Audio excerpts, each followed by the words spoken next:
بارش برسانے والا سسٹم بلوچستان میں داخل، بیشتر اضلاع میں موسم ابر آلود ہو گیا۔ کوئٹہ میں آسمان پر بادل چھا گئے۔ آج رات سے بارش، پہاڑوں پر برف باری کا امکان ہے۔ محکمہ موسمیات کا کہنا ہے کہ کوئٹہ میں صبح کم سے کم درجہ حرارت 1 ڈگری سینٹی گریڈ ریکارڈ کیا گیا۔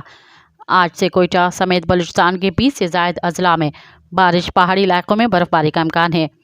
پنجگور، گوادر، تربت، کیچ اور مکرام میں آج موسلا دھار بارش متوقع ہے۔ چاغی، نوشکی خانہ، پنجگور، گوادر، آوانہ، خضدار، کیچ، واشک میں بھی بارش کا امکان ظاہر کیا گیا ہے۔ کلات، زیارت، چمن، پشین، قلعہ، عبداللہ قلعہ، سیف اللہ، زوب میں بارش اور پہاڑوں پر برف باری ہوگی۔ محکمہ موسمیات کے مطابق شیرانی، بارکھان، موسیٰ خیل اور کوہلوں میں تیز ہواؤں اور گرج چمک کے ساتھ بارش متوقع ہے۔ مزید خبرن